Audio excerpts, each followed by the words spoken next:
Note गिनते गिनते थक कर मशीनें भी बंद हो गई। लिटरली जी हाँ, मशीनें खराब हो चुकी हैं, क्योंकि एक मशीन की भी तो लिमिट होती है, दिन रात चले कितने चले। 3 दर्जन मशीनें लगाई हुई है, लगभग 40 से ज्यादा। मैं किसकी बात कर रहा हूँ आप समझ ही गए होंगे। आजकल जो पिछले 3-4 दिनों से देश में चर्चा का विषय बने हुए हैं, झारखंड राज्य में कांग्रेस सांसद जिनके ठिकानों पर इनकम टैक्स डिपार्टमेंट ने रेड डाली है, अब तक 300 करोड़ रुपए से ज्यादा तो मिल चुके हैं। कल ये आंकड़ा 200 करोड़ का था, एक दिन रात में 100 करोड़ और बढ़ चुके हैं। और अभी भी दोस्तों 40 से ज्यादा मशीनों से केस की गिनती जारी है। इतनी काउंटिंग करने के बाद भी खत्म नहीं हो रहा कांग्रेस सांसद धीरज साहू का गुप्त खजाना। आखिर खजाना कहां से लाए ये, इनका खजाना कितना बड़ा है और ये खुद कौन है? आइए आज इनकी कुछ बायोग्राफी और इनकी हिस्ट्री पर नजर डालते हैं। दोस्तों, इनकम टैक्स के विभाग के अधिकारियों ने अभी ये कुछ राज्यों में चुनाव खत्म होने के बाद उड़ीसा और झारखंड में कई जगहों पर छापेमारी कर कांग्रेस के एक नेता के यहाँ से अब तक 300 करोड़ रुपए बरामद कर लिए। ये तो आपको खबर पता चल गई होगी, है ना। मीडिया में भी काफी खबरें चल रही कल से ही। काले धन का पहाड़, झारखंड के कांग्रेस नेता धीरज साहू के ठिकानों पर नोटों के बंडल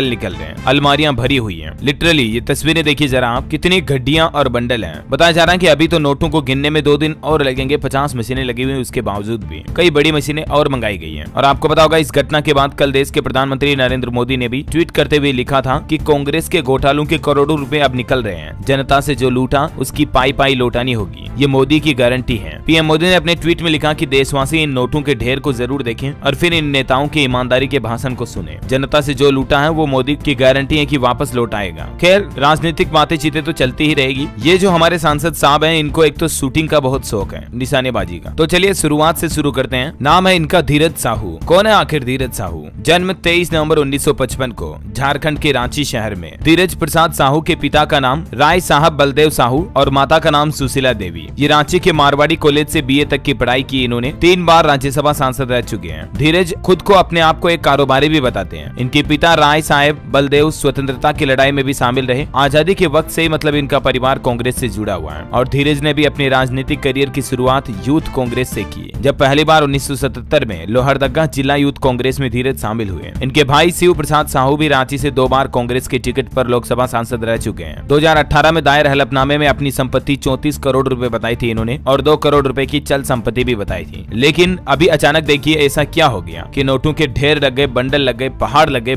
घर पर मतलब अलमारियां भरी है कूट कूट के। इतनी तो जगह नहीं होगी आपके हमारे घर में जितने इनके घर में नोट पड़े हैं। ये देखिए तस्वीरें जरा आप खुद ही। तो अभी सबसे पहले मामला शुरू होता है दोस्तों। आयकर विभाग की टीम 6 दिसंबर को छापेमारी शुरू करती है और 7 दिसंबर तक शराब बनाने वाली company Baldev Sahu and group of companies के कार्यालय में नोटों से भरी 30 अलमारियां मिली। इनमें से 9 अलमारियों में 500, 200 और 100 के नोट के बंडल जब्त किए। नोटों से भरे कई बैग भी मिले। हालांकि उनमें केस कितना था इस बात की जानकारी अभी आईटी टीम ने नहीं दी है, क्योंकि अभी कई लोगों को खोला जाना भी बाकी है। ये शराब बनाने वाली कंपनी भी है इनकी, देख सकते हैं आप तस्वीर। ये बौद्ध डिस्टिलरी प्राइवेट लिमिटेड कंपनी, जो कि शराब बनाने वाली देश की सबसे बड़ी कंपनियों में शुमार है। और इतना ही नहीं दोस्तों, Baldev Sahu sons and group की उड़ीसा राज्य में 250 से ज्यादा शराब की दुकानें हैं। आयकर की छापेमारी के बाद बोलांगीर जिले की 42 दुकानों के कर्मचारी दुकानें बंद करके भाग गए, क्योंकि उन्हें गिरफ्तारी और पूछताछ का डर है। ये इनका आवास देखिए जरा, कितना आलीशान आवास बना हुआ है। उड़ीसा के बोलांगीर और संबलपुर से ये नोटों की अलमारियों के बंडल बरामद हुए हैं। अभी भी आयकर विभाग की तरफ से कई जगहों पर छापेमारी की दबिश दी गई है। अब जरा सोचे दोस्तों, एक राज्यसभा सांसद की इतनी संपत्ति, ठीक है इनका शराब का व्यापार है वो सब भी ठीक है, लेकिन इतने पैसों का हिसाब किताब कौन देगा? इतने केस रुपए कहां से आए? अब इनकम टैक्स डिपार्टमेंट को तो ये सभी सवालों के जवाब चाहिए, वरना ये सारा पैसा जब्त हो चुका है, सरकारी खजाने में जमा होगा। और होना भी ऐसा ही चाहिए। जो भी काला धन इकट्ठा करके रखते हैं, देश में गरीबों के पास पैसा नहीं है और इनके पास देखो कमरे के कमरे भरे हुए हैं। क्या राय है आपकी इस बारे में? क्या कांग्रेस की राजनीतिक पार्टी के नेता ही ऐसा करते हैं या किसी और राजनीतिक पार्टियों में भी? आपको क्या लगता है दोस्तों? आपके विचार मुझे नीचे कमेंट करके बताइएगा। और भी आगे जो भी अपडेट आएगा इससे जुड़ा मैं आपको डीएलएस न्यूज चैनल के ऊपर बताता रहूंगा। वीडियो को लाइक और शेयर करना, चैनल को सब्सक्राइब करके बेल आइकन जरूर दबा देना। धन्यवाद दोस्तों।